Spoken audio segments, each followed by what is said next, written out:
Chess number 14 and chess number 4 on stage. Chess number 14 speaking against the motion and chess number 4 speaking for the motion.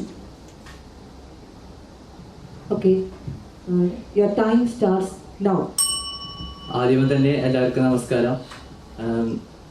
എന്നെ വീണ്ടും വീണ്ടും അടിച്ചമർത്തരുത് പ്രിയെ, നിന്നെ അടിച്ചമർത്താൻ എൻ്റെ ഭരണഘടനയുണ്ട്. India എന്ന മഹാരാജ്യത്തിൽ ഇന്ത്യ ഭരണഘടനയുടെ കീഴിൽ സ്ത്രീകൾ സുരക്ഷിതരാണ്. അതിനുദാഹരണമാണ് ആർട്ടിക്കിൾ 14 പ്രകാരം സമത്വത്തിനുള്ള അവകാശം, ആർട്ടിക്കിൾ 21 പ്രകാരമുള്ള ആത്മാഭിമാനത്തോടെ ജീവിക്കാനുള്ള അവകാശം.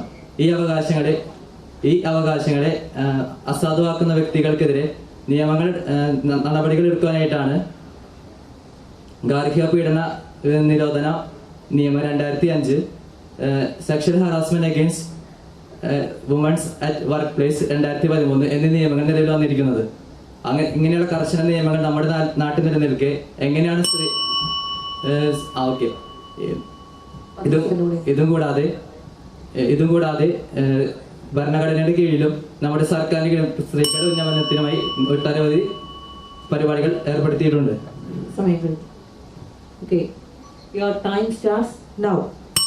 എല്ലാവർക്കും നമസ്കാരം. 1947 ഇന്ത്യക്ക് സ്വാതന്ത്ര്യം കിട്ടുന്ന ആ നാൾ മുതൽ, കൃത്യമായി പറഞ്ഞാൽ 1950 ഇന്ത്യൻ ഭരണഘടന നിലവിൽ വന്നപ്പോൾ മുതൽ ഇന്ത്യൻ ഭരണഘടനയിലെ പല പ്രവിശ്യകളിലും സ്ത്രീകൾക്ക് സ്വാതന്ത്ര്യം നൽകുന്നുണ്ട്. എന്നാൽ അത് പ്രായോഗികത്തിൽ വരുന്നോ എന്നാണ് നാം ചിന്തിക്കേണ്ടത്. അങ്ങനെ നോക്കുകയാണെങ്കിൽ നമ്മുടെ രാജ്യത്തിന്റെ യശസ് വാനോളം ഉയർത്തിയ സ്പോർട്സ് ചാമ്പ്യന്മാർ മുതൽ ടീച്ചർമാരും വീട്ടമ്മമാരും വരെ ഇന്ന് നരക പീഡനങ്ങൾ അനുഭവിക്കുന്നുണ്ട്. ആ സാഹചര്യത്തിൽ വിലയിരുത്തുമ്പോൾ ഇന്ത്യൻ ഭരണഘടന വിഭാവനം ചെയ്യുന്ന പല സ്വാതന്ത്ര്യങ്ങളും, സ്ത്രീകൾക്ക് നൽകുന്ന പല സ്വാതന്ത്ര്യങ്ങളും പ്രായോഗികത്തിൽ വരുന്നില്ല എന്ന് തന്നെയാണ് പറയാനുള്ളത്. അങ്ങനെ നമ്മൾ ആധികാരികമായ ആ വിഷയത്തെപ്പറ്റി ചിന്തിക്കുമ്പോൾ എനിക്ക് പറയാനുള്ളൊരു കാര്യമുണ്ട്. നമ്മൾ ശ്രദ്ധിക്കുകയാണെങ്കിൽ നമ്മുടെ കോടതികൾ മുറികളിലിരിക്കുന്ന നീതിദേവത എപ്പോഴും കണ്ണു മൂടിയാണ് ഇരിക്കുന്നത്. ചില സാഹചര്യങ്ങളിൽ നീതിദേവത കണ്ണു തുറക്കേണ്ടിയിരിക്കുന്നു.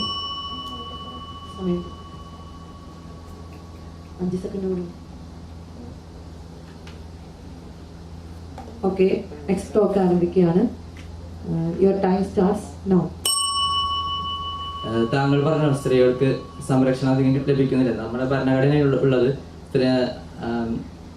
നിയമം ഉറപ്പുവരുത്താനാണ്. അതിനുദാഹരണമാണ് നിർഭയ കേസ്.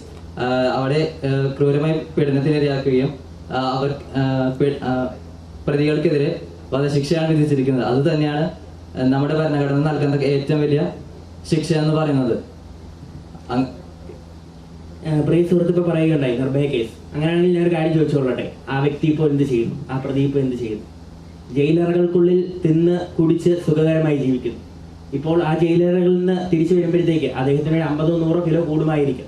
പക്ഷേ അങ്ങനെ ഒരു പ്രവൃത്തി, നിർഭയയ്ക്ക് സംഭവിച്ചതുപോലെ പ്രവൃത്തി നടക്കാതിരിക്കണമെങ്കിൽ ഇന്ത്യൻ ഭരണഘടനയിൽ, ഇന്ത്യയുടെ നിയമവ്യവസ്ഥതയിൽ ആളുകൾക്ക് വിശ്വാസം വേണം. അങ്ങനെ ഇല്ലാതാവുന്നതാണ് സ്ത്രീകൾക്ക് ഈ പ്രത്യേക സാഹചര്യങ്ങൾ, ചില പ്രത്യേക സാഹചര്യങ്ങളിൽ അങ്ങനെ വരാതാവുമ്പോഴാണ് സ്ത്രീകൾക്ക് സുരക്ഷിതം നഷ്ടപ്പെടുന്നത്. നമുക്കറിയാവുന്നതുപോലെ ഗൾഫ് നാടുകളിലെ ഹാമുറാബി നിയമം, കണ്ണിന് കണ്ണ് പല്ലിന് പല്ല്. പക്ഷേ ജനാധിപത്യ രാജ്യമായ ഇന്ത്യയിൽ ഇത് എത്രത്തോളം നടപ്പാക്കപ്പെടുമെന്ന് നമുക്ക് ആർക്കും അറിഞ്ഞുകൂടാ.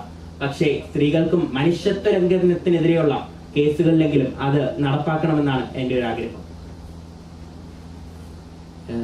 ഇപ്പോൾ നമുക്കറിയാവുന്നതുപോലെ ന്യൂസിലാൻഡ്, ഡെൻമാർക്ക് എന്നിവയൊക്കെയാണ് സ്ത്രീകൾക്ക് സുരക്ഷത ഏർപ്പെടുത്തുന്ന രാജ്യങ്ങൾ.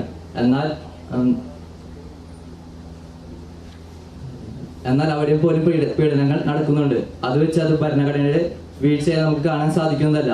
അങ്ങനെ നോക്കുകയാണെങ്കിൽ ഒരു വിദ്യാലയത്തിൽ ഒരു കുട്ടിയോട് കോപ്പി അടിക്കരുതെന്ന് പറഞ്ഞാൽ കുട്ടി സ്വാഭാവിക കോപ്പി അടിക്കപ്പെടുകയും പിടിക്കപ്പെടുകയും ശിക്ഷിക്കപ്പെടുകയും ചെയ്യുന്നുണ്ട്. അത് വെച്ച് ആ വിദ്യാലയത്തിന്റെ പരാജയമായി നമുക്ക് പരിഗണിക്കാൻ സാധിക്കുന്നതല്ല. അതോടൊപ്പം ചിലപ്പോൾ ആ വിദ്യാലയം ആ സംസ്ഥാനത്ത് വെച്ച് തന്നെ മികച്ച വിദ്യാലയമായിരിക്കാം.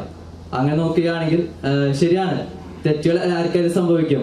അത് വെച്ച് ഭരണഘടന നീതി ഉറപ്പാക്കുന്നതെന്ന് പറയാൻ സാധിക്കുകയില്ല. എൻ്റെ പ്രിയ സുഹൃത്തെ, ഞാനൊരു കാര്യം പറഞ്ഞുകൊള്ളട്ടെ. ഇപ്പൊ വിദ്യാലയങ്ങളിലെ അവസ്ഥയല്ല സമൂഹത്തിലുണ്ടാകുന്നത്. സമൂഹത്തിൽ ഒരു വ്യക്തി തന്റെ യൗവനം മുതൽ, ബാല്യം മുതൽ വാർദ്ധക്യം വരെ ജീവിക്കുന്നു. ആ സാഹചര്യങ്ങളിൽ അവൻ പഠിക്കുന്ന പാഠങ്ങളാണ് അവനെ ആരാക്കി തീർക്കുന്നത്, അവൻ ആരാണെന്ന് തെളിയിക്കുന്നത്.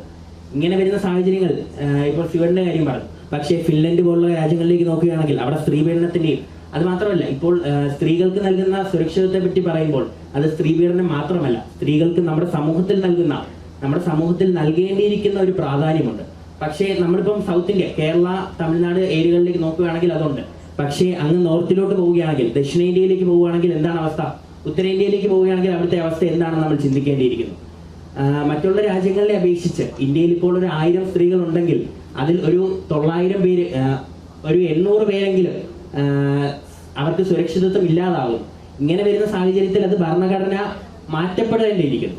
അപ്പോൾ എല്ലാവർക്കും ഒരു ഭയം വേണമെന്നാണ് എനിക്ക് പറയാനുള്ളത്. അങ്ങനെയാണെങ്കിൽ സുഹൃത്തെ, ഇപ്പോഴത്തെ ജീസസ് നടത്തിയൊരു പരിപാടിയായിരുന്നു ജാഗോ. അതെന്ന് വെച്ചാൽ ഇന്ത്യയിലെ എല്ലാ സംസ്ഥാനങ്ങളിൽ നിന്നും ബാംഗ്ലൂർ യൂണിവേഴ്സിറ്റിയിൽ നിന്ന് 4 ദിവസത്തെ പരിപാടിയായിരുന്നു. അവിടെ സ്ത്രീകൾക്ക് വരാൻ സാധിച്ചിരുന്നു. കാരണം അവർക്ക് സുരക്ഷ എന്നൊരു സുരക്ഷിതത്വം ഉണ്ട് എന്ന് അവർക്ക് അറിയാവുന്നതുകൊണ്ടാണ് അവർ വന്നത്. അപ്പൊ അങ്ങനെ നോക്കുകയാണെങ്കിൽ ഭരണഘടന സുരക്ഷിതത്വം സ്ത്രീകൾക്ക് നിലനിൽക്കുന്നുണ്ട്. ജാഗോയെ പറ്റി പറയുണ്ടായി. ജാഗോയുടെ അന്തരീക്ഷം വേറെയാണ്, നമ്മുടെ സമൂഹത്തിൽ നടക്കുന്ന അന്തരീക്ഷങ്ങൾ വേറെയാണ്. സാമൂഹ്യ ജീവിയായ മനുഷ്യൻ തൻ്റെ ജീവിത പ്രക്രിയയിലൂടെ കടന്നു പോകുമ്പോൾ അവനൊരു സ്ത്രീയെ എങ്ങനെ ബഹുമാനിക്കുന്നു എന്നത് അവൻ്റെ വ്യക്തിത്വത്തിനനുസരിച്ചിരിക്കുകയാണ്. ഭരണഘടനയിൽ പറഞ്ഞിട്ടുണ്ടെന്ന് പറഞ്ഞുകൊണ്ട് ഭരണഘടന അത് ഉറപ്പാക്കുന്നെങ്കിലും പക്ഷേ അത് പ്രാബല്യത്തിൽ വരുന്നില്ല. ഇപ്പോൾ നമുക്ക് നോക്കുകയാണെങ്കിൽ ഇപ്പോൾ സ്ത്രീ അമ്മയാണ്, പെങ്ങളാണ്, സഹോദരിയാണ്, ഭാര്യയാണ്. അതെ, അതെല്ലാമായ സ്ത്രീയെ ബഹുമാനിക്കാനാണ് ആദ്യം പഠിക്കേണ്ടത്. ഭരണഘടന അങ്ങനെ പറയുന്നുണ്ട് എന്ന് വെച്ച് അത് നമ്മൾ ആദ്യം പാലിക്കണം. അല്ലാത്ത പക്ഷം ഇപ്പോഴത്തെ ഒരു നിലവിലെ സാഹചര്യത്തിൽ ഭരണഘടന കൊണ്ട് സ്ത്രീ സുരക്ഷിതത്വം ഒരിക്കലും ഉറപ്പുവരുത്താൻ പറ്റാത്തൊരു സാഹചര്യമാണ്.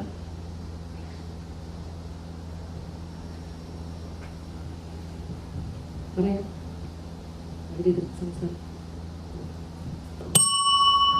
30 സെക്കൻഡിലൂടെ സമയമുണ്ട്. എന്തെങ്കിലും പറയാനുണ്ടെങ്കിൽ പറയാം. ഇന്ത്യയിലെ മാറുന്ന ഒരു സാമൂഹ്യ ജീവിത ശൈലി അനുസരിച്ച് സ്ത്രീകൾക്ക് പ്രാധാന്യം കൂടി വരുന്നു. പക്ഷേ എന്നിരുന്നാലും സ്ത്രീകൾ ഒരിക്കലും സുരക്ഷിതരല്ല. നമ്മുടെ കാഴ്ചപ്പാടുകളാണ് മാറേണ്ടത്, നമ്മുടെ വ്യക്തി ജീവിതങ്ങളാണ് മാറേണ്ടത്, ഓരോരുത്തരുടെയും വ്യക്തിപരമായ ചിന്തകളാണ് മാറേണ്ടത്. സ്ത്രീ എന്നും കരുത്തുറ്റത് തന്നെയാണ്, പക്ഷേ സമൂഹമാണ് അവളെ കരുത്തുറ്റത് അല്ലാതാക്കുന്നത്. നന്ദി, നമസ്കാരം.